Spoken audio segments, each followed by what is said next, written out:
वकालत में दोनों चीज़ें बहुत ज़्यादा ज़रूरी होती हैं। एक तो यह है कि हमें मौखिक वकालत करनी है और एक लिखित वकालत करनी है। लिखित वकालत से तात्पर्य तो यह है कि जितने भी दस्तावेज आपके पक्षकार ने आपको सुपुर्द किए हैं वह आप न्यायालय के समक्ष प्रस्तुत कर दें। दस्तावेजों को न्यायालय के समक्ष प्रस्तुत करना तो दस्तावेजी वकालत हो गई। और दूसरी है कि हम मौखिक वकालत करें। मौखिक वकालत से तात्पर्य यह है कि जो दस्तावेज आपने न्यायालय के सुपुर्द किए हैं या पक्षकार जो कुछ भी बोलना चाहता है, कहना चाहता है, उसे दस्तावेज के इतर, दस्तावेज के अतिरिक्त हम मौखिक रूप से भी न्यायालय के समक्ष रखते हैं। जैसे मान लीजिए कि मैं आपके सामने इस समय बातचीत कर रहा हूँ, आप मुझे सुन रहे हैं, मैं बोल रहा हूँ, ये अपने आप में एक ओरल कम्युनिकेशन ही है। इस कम्युनिकेशंस का जो बेसिक पर्पज़ है वो यही है कि हमारी बात दूसरे तक सरलता से पहुंच जाए। हमारा मुख्य उद्देश्य यही होता है कि न्यायालय के समक्ष पक्षकार की जो बात है उसे अच्छे प्रभावी तरीके से न्यायालय के समक्ष प्रस्तुत करना। बहुत सारी कमियां हो जाती हैं इसमें और हम समझ नहीं पाते कि क्या बोलना है। मौखिक वकालत क्या है वास्तव में? तो वकालत को न्यायालय के समक्ष मौखिक रूप से तथ्यों के साथ प्रस्तुत करना ही मौखिक वकालत है। न्यायालय के समक्ष आपने मौखिक रूप से जो कुछ कहा जाता है, जो कुछ बोला जाता है, अपने पक्षकार की बात रखी जाती है, इसे हम मौखिक वकालत कह देते हैं। अब हमारे सामने ये बात आती है कि मौखिक वकालत के कौशल क्या हैं। कौशल से तात्पर्य यह है कि हम ये कैसे कहें कि ओरल एडवोकेसी परफेक्ट है। उसके क्या ऐसी क्वालिटीज़ हैं जो वास्तव में ओरल एडवोकेसी में हम किसी एक एडवोकेट से अपेक्षा करते हैं, उम्मीद रखते हैं। हम उसी चीज़ को यहाँ पर समझना चाहते हैं कि ओरल एडवोकेसी में किसी अधिवक्ता को किस प्रकार से तथ्यों का ध्यान रखना चाहिए। जैसे उसको में एक सुनने की क्षमता होनी चाहिए, प्रश्न उत्तर को समझना चाहिए, धैर्य होना चाहिए, बोलने में तीव्रता नहीं होनी चाहिए, स्पष्ट उच्चारण होना चाहिए, स्पष्ट वक्ता होना चाहिए, ध्वनि ऐसी हो जो दूसरे के कानों तक पहुंचने के बाद कर्कश भी ना लगे और इतनी हल्की भी ना हो, धीमी भी ना हो कि समझ ना आ सके कि अधिवक्ता ने क्या कहा है। संक्षिप्त रूप से बोलना चाहिए, बार बार दोहराना उचित नहीं माना जाता। जवाबदेही, कभी कभी न्यायालय अधिवक्ता से चाहता है कि अधिवक्ता से जो प्रश्न पूछा जा रहा है अधिवक्ता उसका सटीक जवाब दे, तो जवाबदेही भी होनी चाहिए। अब ये जो दोनों तरीके से जवाबदेही हो जाती है। एक जवाबदेही तो आपकी ड्यूटीज़ के रूप में है और दूसरी यह है कि जो पूछा जा रहा है आप उसे सरलता से बता सकें। व्यवहार कुशलता, वाक्पटुता और वार्तालाप, ऐसा महसूस होना चाहिए कि हम एक दूसरे से बातचीत कर रहे हैं, हम बताना चाहते हैं, न्यायालय सुनना चाहता है। यहाँ थोपने वाली स्थिति नहीं होनी चाहिए, जबरन कुछ नहीं करना चाहिए। ऐसा महसूस होना चाहिए न्यायालय को कि आप न्यायालय के समक्ष अपनी बात को सरल तरीके से प्रस्तुत करना चाहते हैं, वार्तालाप के तरीके से।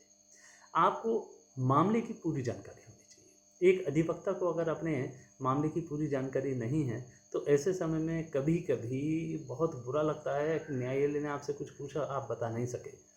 तो मामले की पूरी जानकारी होनी चाहिए, तथ्यों की भी पूरी जानकारी होनी चाहिए और समझदारी। हम अपनी जो बात कहते हैं वह बात भी हमें बहुत सहजता के साथ कहनी चाहिए, बहुत सरलता के साथ कहनी चाहिए।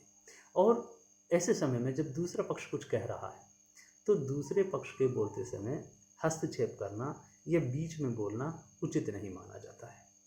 तो जिस समय आपको अवसर मिला है आप बोलिए, जिस समय दूसरे अधिवक्ता को अवसर मिला है उस समय दूसरे अधिवक्ता को बोलने दीजिए। दूसरे अधिवक्ता को आप स्पष्ट रूप से खुद संबोधित ना करें। आपको जो भी संबोधन करना है माननीय न्यायालय के समक्ष स्वयं करें।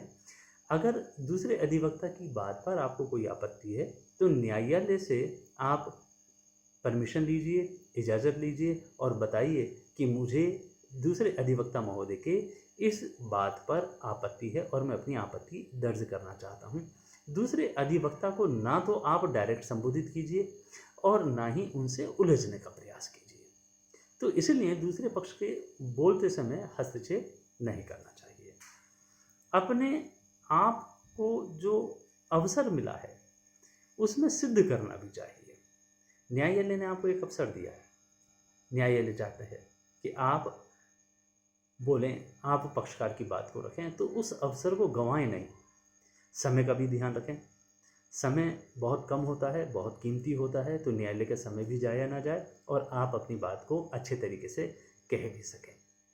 तो अपनी को जो अवसर प्राप्त हो रहा है उस अवसर से चूकिए मत, उसका फ़ायदा उठाइए।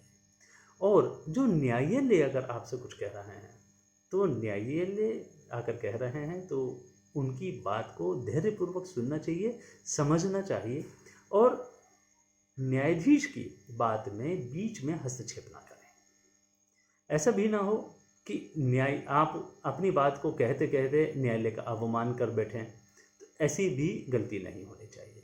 न्यायालय को भी और न्यायाधीश को भी पूरा सम्मान मिलना चाहिए। बहुत ज़्यादा शारीरिक हरकतें, ज़्यादा हाथ पैर नहीं हिलाना चाहिए बोलते समय। कुछ लोगों को ये आदत होती है कि अपने हाथों को दाएं बाएं आगे पीछे करने की, इधर उधर जाने की, आने की, चलने की, ऐसी कोई आदतें ना करें। शारीरिक हरकत ज़्यादा अच्छी नहीं होती, समयबद्ध होना चाहिए। प्रत्यक्ष रूप से आपको अपनी बातों को कहना आना चाहिए। आप स्पष्ट वक्ता होने चाहिए, विश्वसनीय होने चाहिए। खास बात यह है कि विधि के ज्ञानी, विधि का जो व्यक्ति ज्ञानी होता है, ये भी बहुत अच्छी बात है कि विधि का ज्ञानी व्यक्ति न्यायालय में अपनी बात को बहुत अच्छी तरीके से कह देता है और न्यायालय को उस पर विश्वास भी हो जाता है। वार्तालाप हमारा उचित होना चाहिए। सज्जनशील, सज्जन, ईमानदार, ये कसौटियाँ हैं किसी अधिवक्ता को कसने के लिए। न्यायालय आमतौर पर ये जानना चाहता है कि आप जो बोल रहे हैं वह विश्वसनीय है, आप सज्जन हैं, आप सावधान हैं, सतर्क हैं। न्यायाधीश महोदय से जिस समय आप बात कर रहे हैं तो पूरी तरीके से आप सतर्क हैं, सजग हैं, सावधान हैं और नेत्र संपर्क रख सकते हैं। नेत्र संपर्क से तात्पर्य यही है कि जिस समय हम बोल रहे हैं तो कोशिश करें कि माननीय न्यायालय से हम दृष्टि मिला सकें, हम कह सकें। हम अपनी बात को जिस समय रखते हैं तो सामने अगर हम देख करके कह रहे हैं तो बहुत अच्छा लगता है। अब घूरना भी नहीं चाहिए, हम देख रहे हैं घूरे जा रहे हैं तो वो घूर करके देखना भी अच्छा नहीं माना जाता है। हमें अपना विषय पर केंद्र करना चाहिए, केंद्रित विषय होना चाहिए और हमें संतुष्टि के साथ, सभ्यता के साथ अपनी बात को रखनी चाहिए। निर्विवाद तरीके से उत्तर को जानना भी चाहिए और शब्दों को पुनरावृत्त ना करें।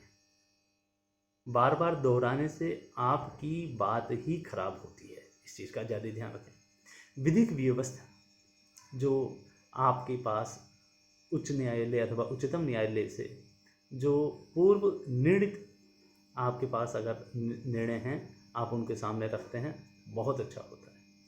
आप निर्भीक हो, साहसी हों, अपने साक्ष्य और साक्षियों पर, दोनों पर ही ध्यान केंद्रित करें और सीधे और स्पष्ट रूप से सवाल आप पूछ सकें। आप में इस चीज़ की क्षमता भी होनी चाहिए। क्षमता इस चीज़ की होनी चाहिए कि आखिरकार हम जो बात कह रहे हैं क्या हम उसे समझ सकते हैं, जो हम बोल रहे हैं। और जिस समय साक्ष्यों से परीक्षा का समय आता है तो हम उस साक्ष्य से संबंधित परीक्षाएं ही पूछें।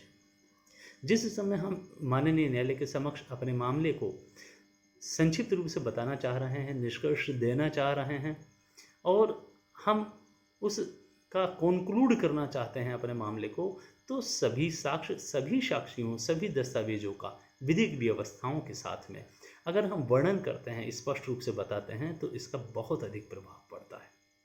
ओरल एडवोकेसी में हमें इन सारी चीज़ों का बहुत ज़्यादा ध्यान रखना पड़ता है और अगर हम इन सारी चीज़ों को ध्यान से समझ करके अगर हम न्यायालय के समक्ष अभिभाषण करते हैं तो निश्चित रूप से आपका वह अभिभाषण बहुत प्रभावशील रहता है। न्यायालय का आप पर विश्वास बढ़ता है, न्यायालय आप पर अपने ध्यान को केंद्रित करता है और आप एक सफल अधिवक्ता के रूप में, मौखिक अभिभाषक के रूप में आप सफल हो जाते हैं। इन चीज़ों का बहुत ध्यान रखना चाहिए। ओरल एडवोकेसी के विषय में वर्तमान में आम तौर पर पुस्तकों में बहुत ज़्यादा लिखा हुआ नहीं है। आप सर्च भी अगर करने के लिए बैठते हैं किसी भी माध्यम से, किसी भी सर्च इंजन पर, तो भी बहुत ज़्यादा मटेरियल इस समय उपलब्ध नहीं है कि ओरल एडवोकेसी, मौखिक अभिभाषण में हम किन तथ्यों को प्रस्तुत करें, किस बातों का ध्यान रखें। ये अभी जो मैंने आपको बताया है, ये ओरल एडवोकेसी के विषय में बहुत सारभूत और संक्षिप्त व्याख्या है। आप इसे समझेंगे, मुझे लगता है कि मूट कोर्ट के प्रैक्टिकल में और न्यायालय के समक्ष जिस समय आप अभिभाषण में जाएंगे, आपको सफलता प्राप्त होगी, ऐसी मेरी कामना है। धन्यवाद।